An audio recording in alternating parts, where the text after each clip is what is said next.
When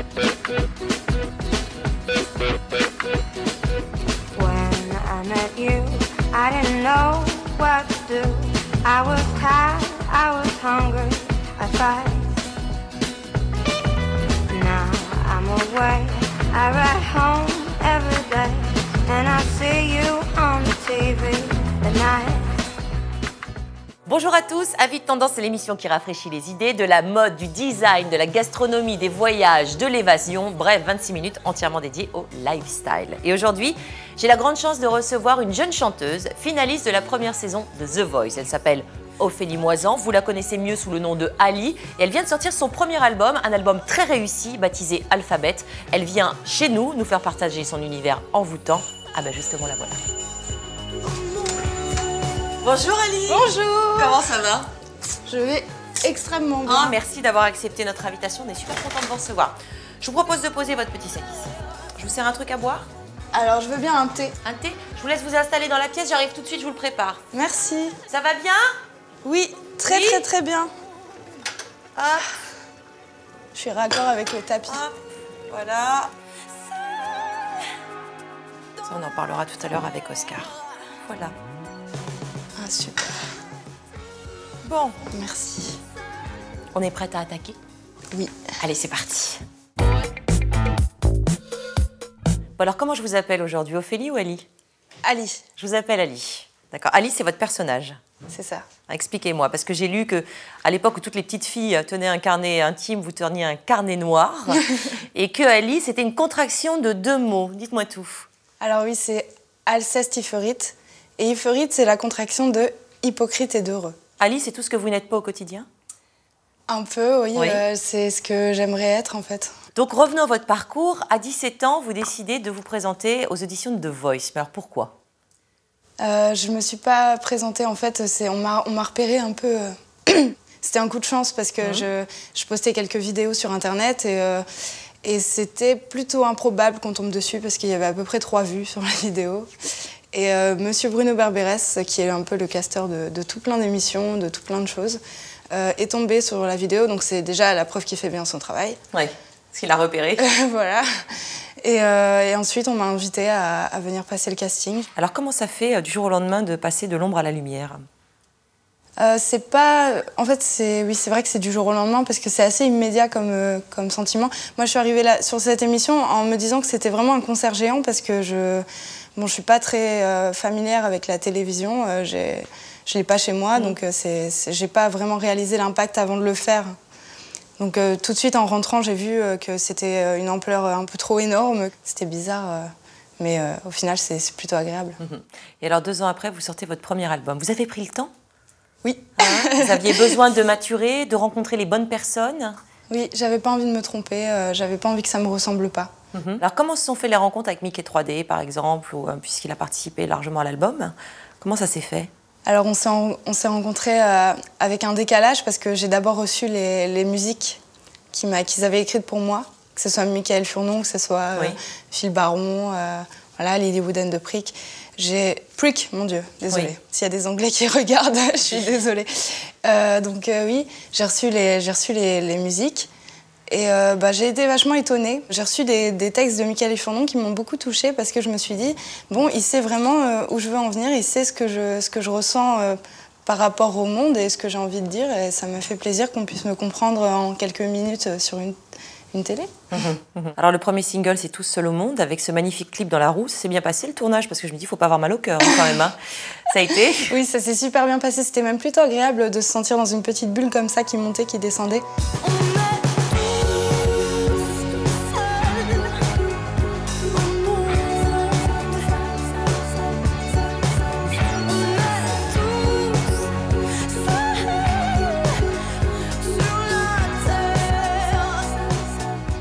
Est-ce que vous avez une tournée de prévue?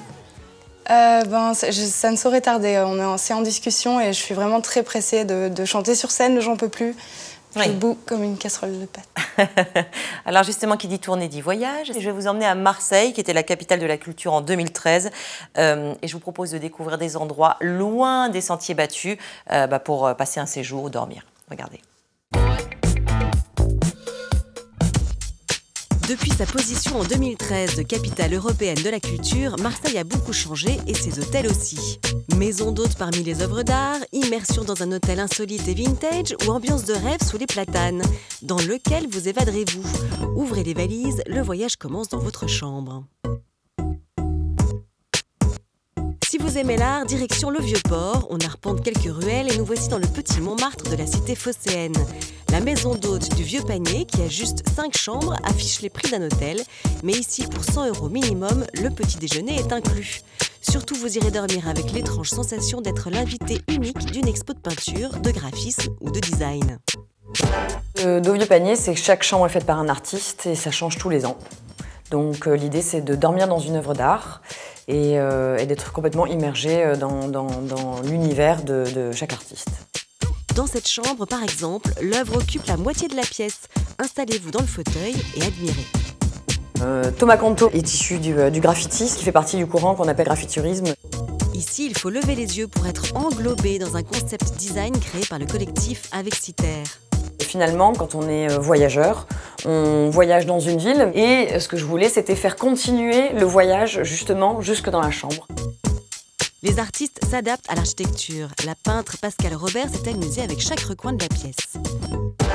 La chambre, oui, ça fait un peu la chambre de sale gosse qui est partie, mais en laissant quand même les choses bien propres derrière eux, mais pas tout à fait. J'ai un peu l'esprit mal placé, un tout petit peu. Derrière le rideau, le reste de la chambre est encore plus détonnant. Derrière le rideau, il y a une grotte. Quand on passe la tête, en fait, la vidéo se met en marche. C'est un personnage qui mange une saucisse chaude. Ça devient salace, c'est le mouvement de la saucisse dans la bouche. Donc redessiné, image par image. Et ça passe en boucle si jamais vous avez raté le début. Montez sur le toit, des merveilles vous attendent. Une terrasse avec une vue imprenable sur les toits, la Major et la mer. On change maintenant d'époque et de quartier. À quelques pas du Prado s'ouvre la cité radieuse de Le Corbusier, classée monument historique. C'est l'un des hôtels les plus insolites de Marseille. Dominique et son mari l'ont entièrement restauré. Vous allez plonger dans les années 50. Nous voilà donc dans une des chambres vraiment typiques de l'hôtel et pour lesquelles, je dirais, les aficionados traversent la terre entière afin de venir y dormir. Le Corbusier était un architecte novateur. L'hôtel compte 21 chambres, le reste, ce sont des centaines de logements avec de vrais habitants dedans. Je pense que c'est un des rares hôtels au monde totalement immergé dans une copropriété et dans un immeuble Le Corbusier. Donc c'est Le Corbusier qui a voulu ça, puisqu'au départ, les chambres d'hôtel étaient prévues pour être des chambres d'amis pour les personnes qui vivaient là. Les petites chambres avoisinent les 80 €, les grandes mesurent plus de 30 mètres carrés pour plusieurs personnes. Presque toutes ont un balcon, la vue sur la Grande Bleue et des meubles vintage tout neufs. Donc le but n'est pas d'être dans un musée, mais qu'il y ait quand même des hommages réguliers dans les chambres rendues au Corbusier. Certaines chambres reprennent même à l'identique l'ameublement des studios de l'époque, avec la fameuse cuisine aménagée. On vit ça comme une expérience. Voilà, on vient vivre l'expérience de s'immerger au sein de la cité radieuse dans un appartement. On sort de la chambre pour explorer l'immeuble. Il est conçu comme un village vertical. Les étages s'appellent des rues. Au 8e étage, il y a l'école, le cinéma. Au 4e, des bureaux. La 3e rue est bordée de commerces qui existent encore. Boulangerie, librairie. Et jusqu'en 2009, un supermarché. Montez encore un peu, le toit est un vrai stade. Vous pouvez constater qu'il y a cette pataugeoire dans laquelle les enfants des clients peuvent se baigner en été, un espace de pique-nique, une aire de jogging autour de l'immeuble. Le Corbusier avait aussi prévu un restaurant pour les locataires de l'immeuble. C'est désormais celui de l'hôtel, un resto gastronomique réputé pour sa cuisine et son décor authentique. Après ce voyage dans le temps, on vous emmène dans un écrin de verdure au large des Calanques. C'est en voiture qu'on accède au chemin de la Soude. L'hôtel 96 est une maison du 19e siècle à l'ombre des platanes, tenue par le frère et la sœur Alice et Willy. On est parti du cœur historique de la maison qui est derrière nous, qui était notre ancienne maison de famille, qu'on a agrandi pour accueillir, donc reloger notre famille, ma sœur et nos parents, et recréer 12 chambres et une suite en les intégrant dans le parc que l'on avait. On a 4 générations, nous avons notre grand-mère, nos parents, nous-mêmes et maintenant nos enfants qui sont réunis en fait dans cette propriété-là. Les 12 chambres varient de 80 à 150 €. Toutes sont ouvertes sur le jardin et toutes ont un thème différent. Nous sommes une famille de couturières. Nous avons dans la famille ma grand-mère et ma mère qui sont des couturières. Ma grand-mère a, elle, réalisé une grosse partie de tout ce qui est rideau en fait dans l'hôtel. Et ma mère a réalisé toute la rénovation des fauteuils, des tapisseries. Des expos d'art s'invitent aussi dans la salle du petit déjeuner fait maison. L'idée, c'était de mettre à la portée de tous le monde de l'art, de rendre un peu plus convivial et que les gens viennent simplement se balader, passer dans un hôtel, avoir à portée de main, je dirais, un sculpteur, un tableau, un peintre. Voilà, entre une sieste au bord de la piscine loin de la ville, de l'art au cœur du vieux Marseille ou du vintage dans les quartiers huppés, à Marseille, on a le choix. Mais tout ça m'a donné envie d'aller passer un petit week-end à Marseille. Hein. C'est sympa hein, quand même. Hein. Très. Bon alors chez vous, comment c'est Ali? Côté déco, est-ce que vous êtes une dingue de déco? Est-ce que vous chinez? Est-ce que vous aimez l'art voilà. Moi j'aime l'art, oui, sous toutes ses formes. Vraiment, dès que je trouve quelque chose de beau, je le regarde pendant des longs moments. Et moi par exemple, j'ai une guitare sur mon mur. Oui? Oui, que j'ai repeinte avec des feuilles. Des feuilles? Ouais, j'ai trouvé des feuilles dans mon jardin, je les ai collées dessus et j'ai peint. D'accord, et ça fait une guitare feuille quoi en fait, oui. Qui est donc dont on ne peut plus servir j'imagine. Hein. Oui. Hein, elle était foutue de toute façon. Oui, c'est ça. Ok. Il y a une pièce que vous aimez tout particulièrement dans une maison? Moi dans ma maison j'ai une pièce à musique qui fait en fait pratiquement toute la maison. D'accord. Enfin, un tout petit salon et une grande pièce à musique. Et vous y faites quoi? Vous mangez aussi dans votre pièce à musique? Vous y vivez autrement que pour la musique? Ça nous est arrivé, hein, mais surtout pour la musique. Surtout pour la musique. Alors Ali, je vous propose de retrouver notre super blogueuse Elle s'amuse pour un tuto très british. Vous allez apprendre, attention, à fabriquer votre sachet de thé, à customiser votre parapluie et pourquoi pas, mais ça on ne le verra pas, à customiser votre parapluie avec des sachets de thé, regardez.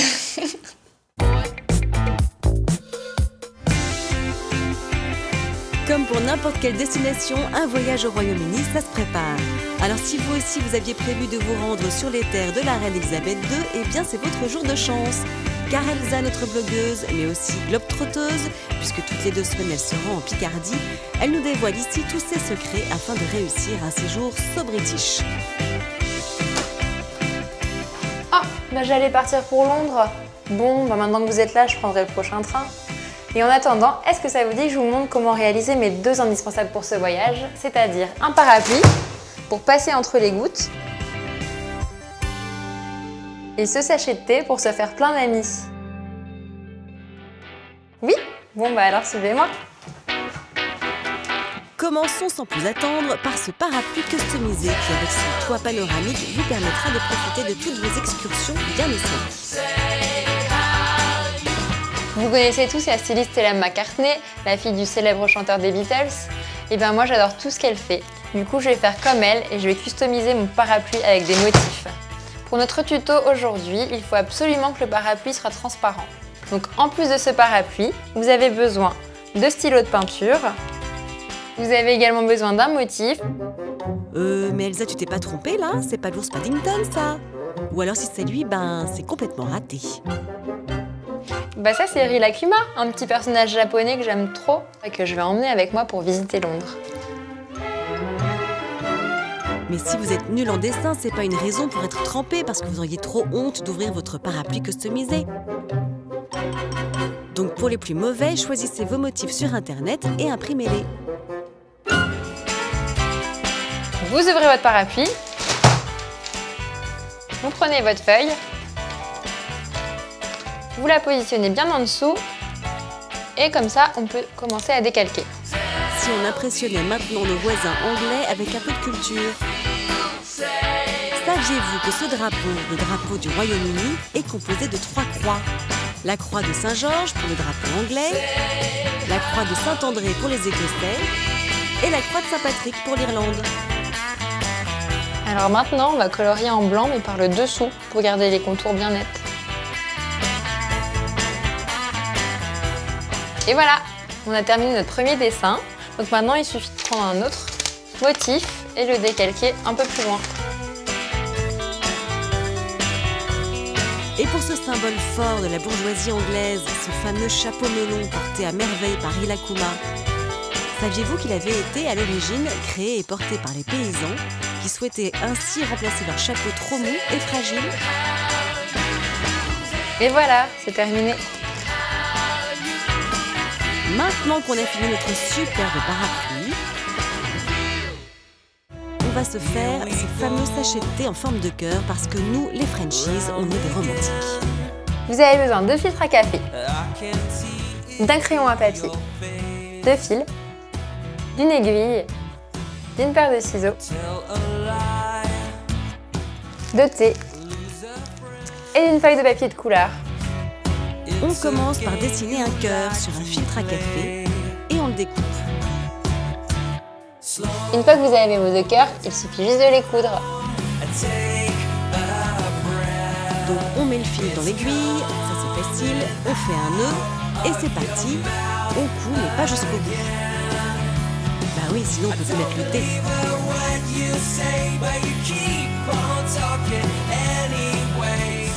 Maintenant on referme le sachet en cousant tout autour. Puis on fait une seconde passe afin de bien consolider notre sachet. On fait un nœud. Maintenant on va mettre le fil qui va permettre de le faire infuser dans la tasse. Plus qu'à créer l'étiquette du sachet comme les vrais. À faire un point de couture pour l'accrocher au fil et c'est fini. Et voilà, il n'y a plus qu'à infuser. Mais avant de le boire, je partage direct. Et si par hasard vous croisez la reine d'Angleterre, n'hésitez surtout pas à lui offrir votre sachet de thé, elle adore ça.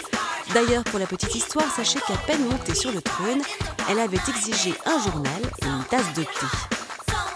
Bon, vous aussi, faites comme Elsa, partagez vite vos créations sur vos réseaux sociaux préférés. Et à très vite pour de nouvelles aventures très do it yourself.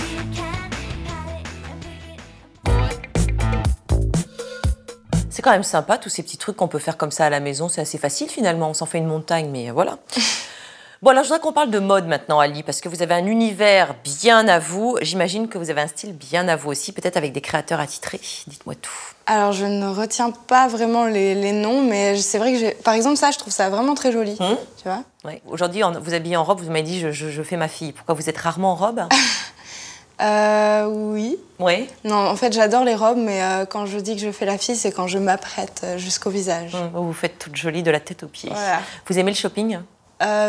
J'aime pas passer des heures dans un magasin, mais souvent j'essaie de faire rapide et quand je vois quelque chose de beau, je passe pas par 4 vallées.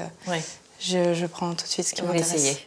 Qu'est-ce qu'il y a dans votre garde-robe ? Qu'est-ce qu'on retrouve le plus ? Des chaussures, des sacs, des vêtements ? De tout et de rien. Des sacs, non, j'en ai qu'un seul. C'est mon sac rouge et il me suit partout depuis de nombreuses années maintenant. Sinon, il y a quelques paires de chaussures pour marcher, c'est efficace. Oui, c'est mieux. Si vous deviez garder une seule pièce dans votre dressing, vous gardez quoi ? Moi, je garde rien. Hein, c'est vrai, il n'y a pas un objet ou une pièce qui vous suit, un t-shirt, un vieux t-shirt doudou, un vieux jean que vous aimez J'aime les vêtements dans l'immédiat, mais j'évite de leur rattacher des souvenirs, parce que les souvenirs, en général, ça empêche d'avancer, je trouve. Donc, je préférerais, à la limite, ne rien garder. Tout. Voilà. Donner tout à des gens et puis repartir à zéro. Et alors, comment ça se passe ? Est-ce que vous êtes une bonne cuisinière, Ali ? Alors, oui, c'est vrai que je cuisine énormément. Oh, j'adore. Qu'est-ce que vous faites ? J'adore faire des pâtes à la betterave, par exemple. À la betterave ? Ouais. En fait, je suis végétalienne, donc je cuisine vraiment pas beaucoup de viande. Donc c'est marrant aussi de remplacer les steaks par un steak de lentilles, par exemple. Un steak de lentilles, oui.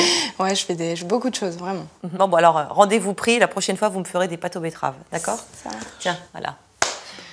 Bon, en tout cas, merci d'être venu nous voir, Ali. Je rappelle que votre album Alphabet est sorti le 3 mars, que c'est un carton, qu'il y a de super bonnes critiques et c'est mérité. Parce que franchement, on se promène dans votre... c'est un beau voyage, avec votre voix comme ça, on vous tente et tout, c'est un voyage magnifique. Bravo. Et vous avez raison d'avoir pris le temps et de vous être entouré des bonnes personnes. Voilà, ça c'est une preuve de maturité. C'est important. Oscar, Ali, Oscar. Bah, attends, moi aussi, je vais te faire une révérence. Ah bah parfait. Complètement dans la tendance, parce qu'on va parler des princesses. Oh là là, j'adore. Qu'est-ce que c'est que ce petit truc? C'est le crapaud. Oh, il est canon, il est super beau. On va parler des princesses, alors dites-moi tout. On va parler en fait des contes féeriques. Ah, j'adore. Je vous amène voir un spectacle qui va nous replonger en enfance. C'est vrai. Ah, on adore. C'est parti, on adore. Il était une fois un monde merveilleux et féerique où tout le monde chante, danse et fait la fête. Et c'est la tendance conte de fées que je vous invite à découvrir d'un coup de baguette magique. C'est parti, suivez le prince pour découvrir un monde merveilleux et féerique, aussi bien pour les enfants que pour les grands. Bienvenue sur les grands boulevards parisiens au Grand Rex pour y découvrir 3 des plus grands classiques de Disney, Cendrillon, La Belle et la Bête et Blanche-Neige et les 7 nains. Hello, nice to meet you. Nice to meet you. Nice to meet you as well. Who are you in the show? Well, I play the role of Snow White. Et moi, le rôle de son prince. We see fairy tale everywhere, on TV, on cinema, in fashion as well. Do you think it's a trend? I would say that it's always. Moi, je dirais que ça a toujours été une tendance. Qui ne veut pas s'y échapper? Qui ne veut pas vivre dans un conte de fées? Aussi, nous sommes vraiment chanceux de pouvoir participer à ces 3 classiques. Would you live in a fairy tale? Oh, I would love to. Yes, of course. Ah oui, ça nous irait de vivre dans ces costumes tous les jours.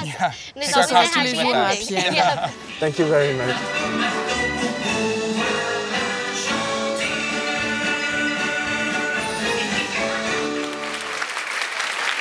Wow, je suis sur scène. Hello. Hello. Bonjour. So who are you in the show? Well, I play the role of Belle dans La Belle et la Bête. The Beast. Do you think the world needs beautiful story? Oh, of course. Oui, bien sûr. J'ai grandi en lisant beaucoup de livres.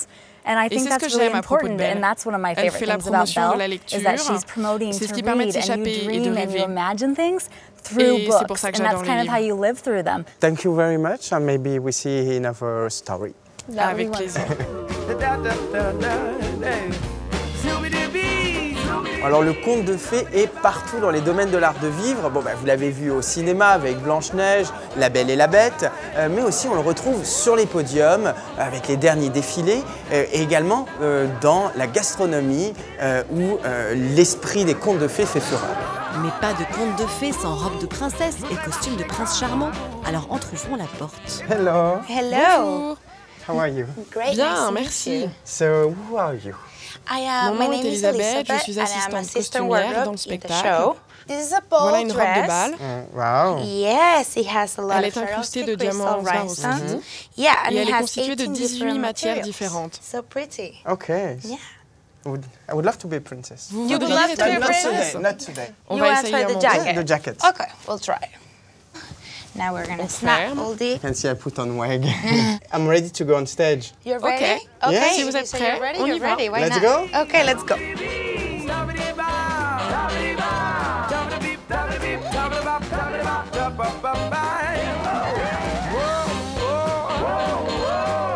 T'aimes bien les spectacles ou pas? Oui. Pourquoi t'aimes bien? Parce qu'il y a des princesses. Il y a des princesses. Est-ce que vous pensez qu'on a besoin de jolies histoires aujourd'hui à notre époque? Bien sûr. Enfin, je pense, ouais, pour les enfants. Pour les enfants et très pour agréable. les... Et pour les adultes aussi. Ça donne de l'espoir, ça change un peu le noir de la vie.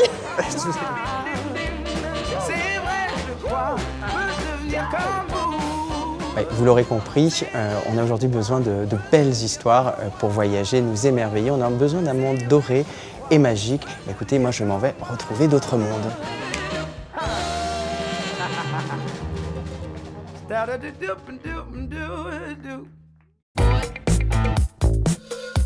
C'est super, je suis retombée en enfance grâce à vous. Complètement. Hein, et puis bon, ça va au-delà du spectacle, ça va également dans l'univers de la mode. On parle beaucoup de cet univers de la princesse. Oui. Hein, il y a plein de films, il y a aussi aujourd'hui des téléfilms, La Belle et la Bête, enfin toutes ces comédies musicales qui nous replongent dans ces grands contes. Et je vous ai amené quelques pièces un peu insolites que j'ai dénichées pour vous. Ah, super. Alors, ça, c'est la pièce, The Masterpiece. C'est la pièce maîtresse, hein, c'est The Masterpiece. Ça, c'est ravissant. Alors, c'est une robe Hein, donc c'est magnifique, c'est fait à la main. Hein, peint à la main. C'est peint à la main. Donc bon, c'est une pièce un peu d'exception. On ne peut pas porter ça tous les jours, bien sûr, pour les grandes occasions. Je suis étonnée. Hein donc c'est par un duo de créateurs qui Zen et Mossy, en fait, qui sont très inspirés par l'univers artistique et c'est l'univers des fées, un peu féerique. Et donc ils ont retranscrit leur univers au travers de cette robe. Après, on continue dans notre petit tour d'art de vivre. Et ben il y a des bougies aussi qui ont été sorties à l'effigie du prince et de la princesse. Donc c'est en référence à La Belle et la Bête. Donc ça sent là. Ah, j'en sais rien, mais ça sent bon. Ça sent la rose. Ouais. Et là, vous avez aux effluves de thé noir qui exprime la bête. Ouais. Donc on a toute cette série de petits objets autour des princes et des princesses. Qu'est-ce que c'est que ces petits trucs et ça, alors ça, moi j'adore, j'ai craqué sur ça. C'est Maison Michel qui fait ça. Maison Michel qui font des canotiers, des chapeaux depuis 1936. Je vous laisse, je suis sûre que ça vous irait bien. C'est de la dentelle de Calais, c'est quoi? C'est la dentelle de Calais. Non, ça se met de l'autre côté. Dans l'autre sens, Ali. La voilette, c'est très tendance et se met devant. Attention. Ah, ça va vous va super bien. Rayana l'a porté, hein, donc attention. Hein. Ouais. Hein, et moi, je vais porter celui-là. Voilà, le ridicule. Non, je rigole. Allez. Regardez. Mais je trouve ça très beau, c'est très à la mode. Oui, hein, on est prête, vous enfilez la robe. Oreilles de souris. Voilà. Donc on est dans l'univers des contes, des personnages féeriques, du rêve, etc. Merci beaucoup Oscar de nous avoir fait voyager comme ça dans nos souvenirs d'enfance. Merci Ali d'avoir été notre invité aujourd'hui. Je vous souhaite longue route avec votre album, avec une tournée. Et merci beaucoup de m'avoir accueilli. Vous êtes jolie comme une princesse. Oh, c'est trop mignon. Et c'est sincère. Et on va retrouver tout de suite Christine Goguet de La Parisienne qui va venir nous parler de ses 2 coups de cœur. Merci à tous les deux.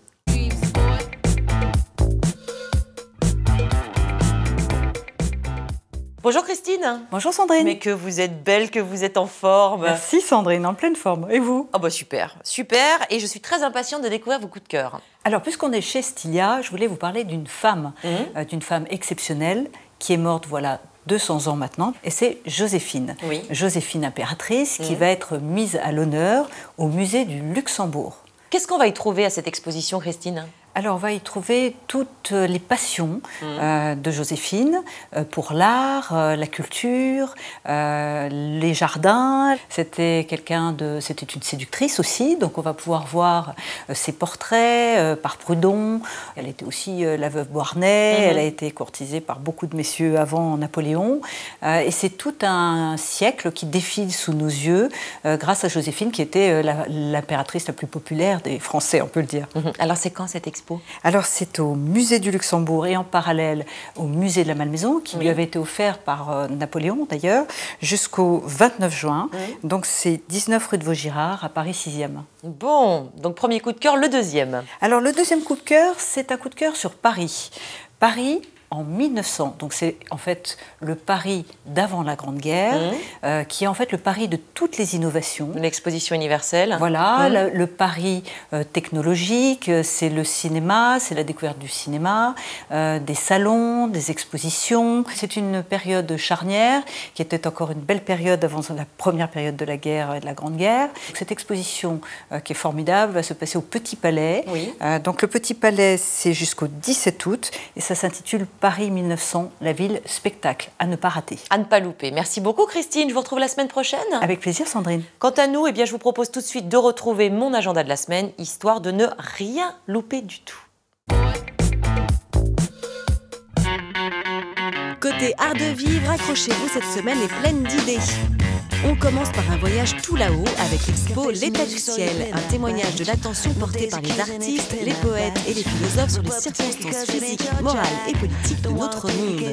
Des œuvres ont été choisies pour illustrer les craintes, les révoltes ou les utopies de chacun. À travers le prisme de l'art, une vision du rapport de l'homme au monde se dégage, à voir jusqu'au 7 septembre au Palais de Tokyo à Paris.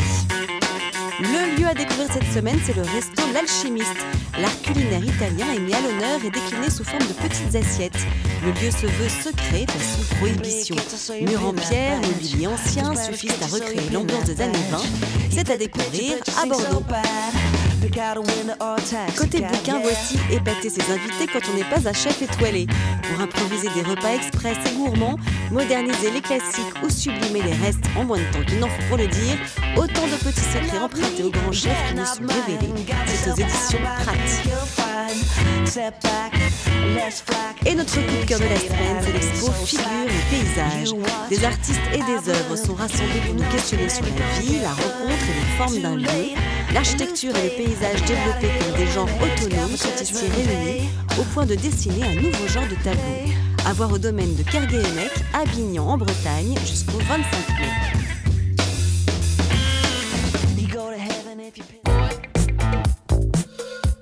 Et bien voilà, Avis Tendance est déjà terminé, mais la bonne nouvelle, c'est qu'on se retrouve dès la semaine prochaine avec un nouvel invité pour parler art de vivre. En attendant, je vous fais de gros baisers, portez-vous bien. Bye bye. Everybody's gotta live. I think you know the reason why. Sometimes I go